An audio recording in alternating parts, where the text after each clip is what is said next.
Igbo Chukwu chọrọ mma ma mee eze. Lekwa na akụkọ ndị Hịrị n'izu ụka. Onye kọpụtara ya bụ m Ọsọndụ Ebuka. Maazị Peter Obi akatọọla gọọmenti onyeisiala Tinubu maka ọnọdụ ọjọọ ala anyị nọ n'ime ya ka ọ dị ugbu a, ọkachakwa n'okwu mekọtara ọkụ eletrik nakwa nke nchekwa, ma rụtụ aka na dịka onyeisiala Tinubu jiri kwuo na o kwuru na ya bụrụ na o meghị ka ọkụ eletrik bụrụ anyụ gbaa gburugburu ala anyị, ka ọha na eze ghara itinyere ya vootu nke ugboro abụọ ya, maka ụgwa ndị Jos steeti Plateau nkwa na nso nso a na o mere mbụ agaghị emekwa ọzọ, bụkwanụ nkwa nke na-emezughị naanị ihe na-erughị awa 24 o kwepụrụ nkwa ahụ. Peter Obi sitere otu a tụọ Tinubu o kwere nkwa laa azụ. Otu onye agha amị a chụpụrụ na nso nso a pụọ n'ụlọ ọrụ ndị agha n'ihi ime onyonyo vidiyo ma kpọọ oku ka ụmụ ndị ndọrọndọrọ ọchịchị sonye n'ụlọ ọrụ ndị agha amị. Lance Corporal Rotimi Olamilekon ebuola ebubo ugbu a na ndị agha amị na-eji ego ụgwọ ọnwa ha zụrụ uwe ndị agha nakwa nke mkpuchi ichekwa mgbọ nke ha na-eyi. Ọtụtụ ndị ọnụ na-eru n'okwu akọwala ugbu a n'ala anyị Naijiria na-agba ọbara n'ihi ka ọnọdụ tigbuo zọgbo ji arịgorela ọjị kwa ụbọchị, dịka n'ụbọchị ụka ụnyaahụ ndị omekome gburu mmadụ 4 n'ime steeti Kebbi ma wakpo otu ụlọ ụka n'ime steeti Kaduna n'ụbọchị ụka ahụ n'oge ofufe Ista, gbuo mmadụ 6, tọrọ ndị ọzọ ma bụrụ onyinye niile ha kpetara n'ụbọchị ahụ. Otu jikọtara ndị dọkịta bekee bi n'ime ala anyị nọrọ taa kwupụta nkwụsịtụ ha kwụsịrị atụmatụ mfanye aka n'ụkwụ ọrụ ozuru ala anyị ọnụ nke ha tụrụ atụmatụ ya, dịka ha na ọchịchị etiti enweela mkparịta ụka gbasara imezu ọchịchị obi ha ndị gbapụtara ihe. Ụlọ ọrụ ndị agha amị ala anyị site n'ọnụ na-ekwuru ha Apolonia na-ele akọwala na ihe mere ha ji chụpụ onye soja Olamilekon pụọ n'ụlọ ọrụ ha abụghị n'ihi na ọ kpọkụrụ ndị ndọrọndọrọ ọchịchị ka ha kwe ka ụmụ ha sonye ụlọ ọrụ ndị agha amị, kama ọ bụ n'ihi ịdị iwu ndị na-echekwa ndị agha n'okwu mekọtara ọba soshal midia. Otu onye na-achụso nta ugwu ruru ndị mmadụ, Aisha Yusuf, adọla Maazị Peter Obi aka na ntị na ya chetakwa nkwa o kwere ịchị naanị afọ 4 n'oche ọchịchị ọkwa onye isi ala ya bụrụ na ahọpụta ya, n'ihi na ya bụrụ na ọnwa ịzọ ọkwa ahụ ọzọ mgbe ọ chịchara afọ 4 na ya bụ Aisha Yusuf ga-eguzogide ya n'ụzọ kpụ ọkụ n'ọnụ.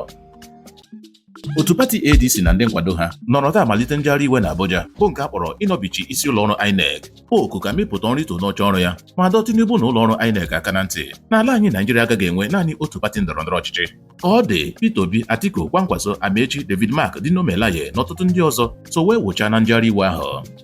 Ọgbaghara dapụtala n'ime pati APC ugbu a dịka enweela dọga ọkwa ọchịchị pati ahụ n'etiti Iwada na Danladi, bụkwanụ nke onyeisiala Tinubu nọrọ na-ekpezi kemgbe mana ọ mepụtaghị mkpụrụ ọbụla. Kepụkepe nwetara na-akọwa n'otu nke Iwada nyepụrụ ndị nke otu Danladi ijeri naira 40 ka ha mịghachi mma ha n'ọbọ mana ha ekweghị.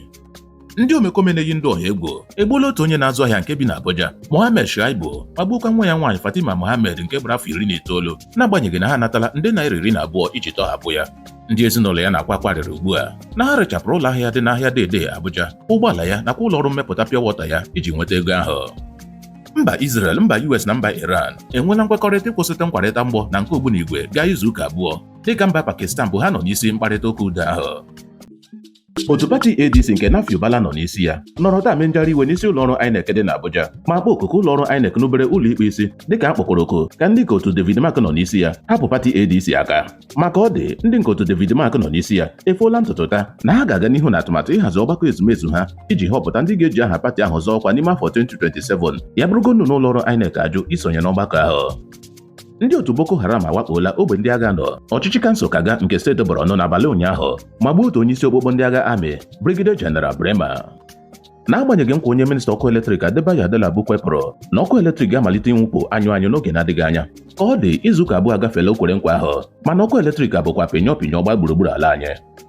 Ndị omekome aha mmiri chukwu ha bụ bandit awakpola ọchịchị kansụl Sabombeni nke steeti Sokoto n'abalị Tuzdee gara aga gbuo mmadụ 5 ma tọrọ mmadụ 22. Ụjọ na-egwu dị ugbu a n'obodo Kitikpuba nke steeti Ondo dịka otu nwokorobịa gbara afọ 28 Femi Agbaye jiri mma chagbuo ụmụnne ya atọ ha nwụọ pee. Ụmụnne ya ndị a gụnyere Bose gbara afọ 20, Dukpe gbara afọ 7 na Blessing gbara afọ 5. Ndị uwe ojii anwụchiela ya ka ọ dị ugbu a.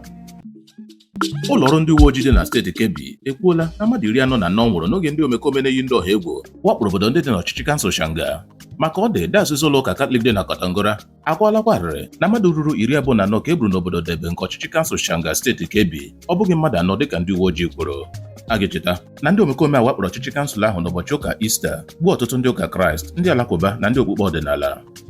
Ndị nwe obodo Mugo nke ọchịchị kansụl Ifelodu nke steeti Kwara etipụla mkpu akwa ka ndị nwe obodo ahụ jirila gbapụ ọsọ pụọ n'obodo ahụ kpamkpam site n'ọtụtụ mwakpo ndị omekome na-eyi ndị ọha egwu wakporo ha, dịka ka nwere ụfọdụ ndị ụka Kraịst ndị omekome a ji eji kemgbe a tọrọ ha n'ọnwa Maachị afọ a.